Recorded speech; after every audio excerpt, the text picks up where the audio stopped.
Je ne suis pas surpris que les théories sur Avenger Doomsday aient récemment fait fureur en ligne, mais j'en trouve plusieurs particulièrement convaincantes, malgré leur côté extravagant. Allons. C'est l'heure de l'histoire, mon poulet au miel. On ouvre les petits volets. Cœur vaillant, œil sur la balle, on ne peut pas perdre. Bien que le mystère soit encore largement présent, des annonces récentes ont confirmé plusieurs membres du casting d'Avenger Doomsday, plusieurs mois après l'annonce de Robert Downey Jr. dans le rôle du méchant, le Dr Doom. Ces développements ont fourni de nombreuses informations permettant d'élaborer des théories incroyables sur ce qui pourrait se passer. L'annonce surprise du casting d'Avenger Doomsday a confirmé que le film mettrait en vedette les Avengers, les nouveaux Avengers, les mutants de la franchise X-Men de la Fox et les 4 Fantastiques, qui feront leur début dans le MCU en juillet dans les 4 Fantastiques premiers pas. Cela promet d'ores déjà d'en faire l'un des films les plus importants du MCU, comme en témoignent de nombreuses théories sur Avenger Doomsday. Même si tous les exemples suivants ne se confirment pas à la sortie du film, j'espère qu'au moins une ou deux se concrétiseront. Dans Marvel Comics, les Avengers et les X-Men ne s'entendent pas toujours. Étant donné qu'Avenger Doomsday a déjà confirmé que les deux groupes seraient présents, ces théories suggèrent que Marvel Studios s'apprête à adapter une version de ce duel récurrent. Les raisons de leur affrontement sont déjà bien établies, car des incursions pourraient menacer leurs deux univers et les forcer à se battre pour sauver le leur. La scène post-crédit de Captain America Brave New World a alimenté ces théories lorsque le leader a parlé à Sam Wilson de la menace que représentaient les autres, les qualifiant spécifiquement de héros, même s'il serait déchirant de voir les deux équipes problématiques s'affronter, surtout s'il y a des victimes, le spectacle serait indéniable. Cela illustrerait également le désespoir des circonstances, les deux équipes étant désormais contraintes de prendre des décisions impossibles pour survivre. Harley Keener a fait ses débuts dans Iron Man 3 en tant que protégé inattendu du héros, après qu'Iron Man soit tombé sur la maison de Harley et est brièvement apparu dans Avenger Endgame lors de ses funérailles. Cette théorie contribue à prolonger l'histoire de Harley dans le MCU de la manière la plus sinistre, en lui faisant utiliser la technologie laissée par Tony Stark pour suivre ses traces, mais en empruntant un chemin bien plus sombre. Quant à savoir comment Harley Keener finirait par ressembler à son défunt mentor, j'imagine que Keener développe un matériau ou une technologie pour le faire ressembler à Tony Stark. Cela met en avant les similitudes flagrantes entre le Dr Doom et Iron Man, tout en étoffant l'arc narratif de Harley Keener. Le lien entre Doom et Iron Man du MCU est indéniable maintenant que Robert incarne le personnage, et je vois là une manière poignante et soignée de lier l'arc narratif de Doom à celui de Tony. C'est certes tiré par les cheveux, mais Marvel Studios n'hésite pas à modifier en profondeur les histoires d'origine traditionnelles du MCU, et il est juste de dire que les origines du Dr Doom dans les comics seront probablement quelque peu modifiées. Une autre habitude du MCU est de fusionner deux ou plusieurs histoires de comics en une seule. Cette théorie développe la possibilité que Chris Evans suive l'exemple de Robert et revienne dans la peau du méchant Steve Rogers, subversif et sombre de leur héritage du MCU dans Avenger Doomsday. Dans les comics Avenger Standoff et Secret Empire, la mémoire de Steve Rogers est manipulée par Crâne Rouge et Kobik, le cube cosmique conscient devenu le Tesseract dans le MCU, qui l'amène à se souvenir d'être un agent dormant d'Hydra, ce qui le conduit à adopter le rôle d'Hydra suprême et à tenter d'instaurer la domination mondiale d'Hydra. J'aime l'idée que Crâne Rouge ait ce plan en tête depuis toutes les années qu'il a passé sur Vormir. Il est déjà intimement lié à au moins une des pierres d'infinité et un peu de magie narrative suffit à lui insuffler ses nouveaux souvenirs à Steve lorsqu'il part pour sa mission pour les pierres d'infinité. Cela lui permettrait également d'apporter la précision que les fans réclament à propos de la mission ou des activités de Steve depuis Avenger Endgame.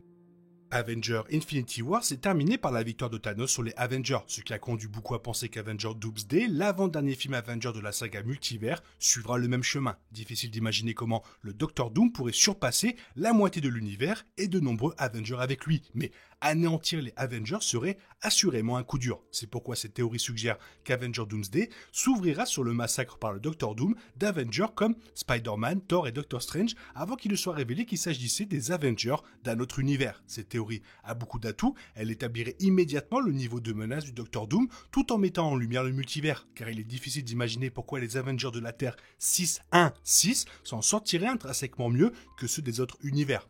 Parallèlement, elle protège l'équipe de la destruction de ses arcs narratifs tout en créant un effet de choc comparable à celui du blip de Thanos dans Avenger Infinity War. Cependant, comme beaucoup soupçonnent que Doom parviendra à devenir l'empereur Dieu dans Avenger Secret Wars, je ne m'attends pas à ce que tous les Avengers en sortent indemnes. Lorsque Robert Downey Jr. a été annoncé pour incarner le Docteur Doom dans la saga Multivers, les réactions ont été mitigées. La théorie dominante est tout à fait raisonnable et que le Docteur Doom du MCU sera un variant de Tony Stark, ce qui explique le plus simplement pourquoi les deux personnages sont identiques. Une autre théorie populaire suggère que c'est l'inverse et que Tony Stark a toujours été un variant de Victor Von Doom, préservant ainsi les origines plus sacrées de Doom dans Marvel Comics. Après tout, cela correspond au précédent de Marvel Comics puisque Tony Stark est adopté. Ce personnage n'a jamais été adapté dans le MCU, mais Marvel ne s'est pas non plus mis dans une impasse. S'appuyer sur cette représentation fidèle de Tony Stark pourrait expliquer comment Doom et Stark partagent la même tâche, puisqu'ils sont techniquement la même personne, sauf que l'un est devenu Victor Von Doom, roi de Latverie, et que l'autre a été adopté par une famille américaine. Même si cela risque de saper l'héritage de Tony Stark dans le MCU, je suis convaincu que Marvel saura révéler cette vérité avec tact.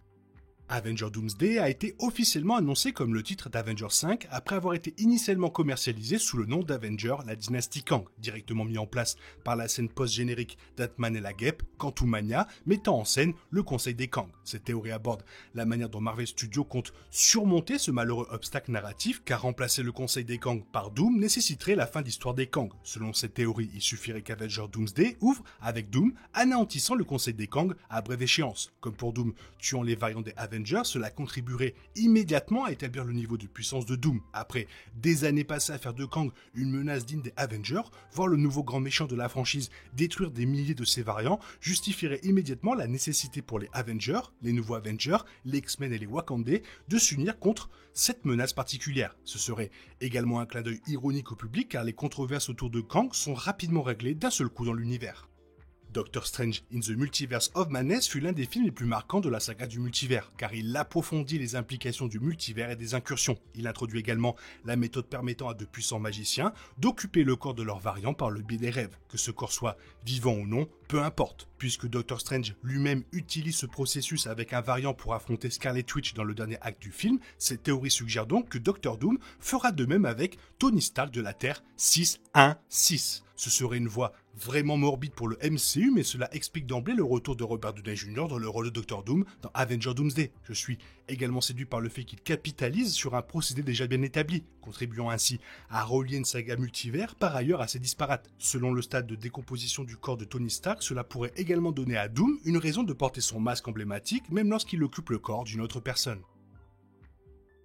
Y a pas à dire, il y a vraiment des fans qui ont la suite dans les idées. Ils créent des théories comme ça, elles sont folles, elles sont morbides, extravagantes, qu'est-ce que tu veux, mais quand même assez sympa, on va pas se mentir. Toi, qu'est-ce que tu penses de tout ça? Quelle est ta préférée? Fais-le moi savoir dans la zone commentaire, sinon comme d'habitude, bisous d'Avenger, bye bye.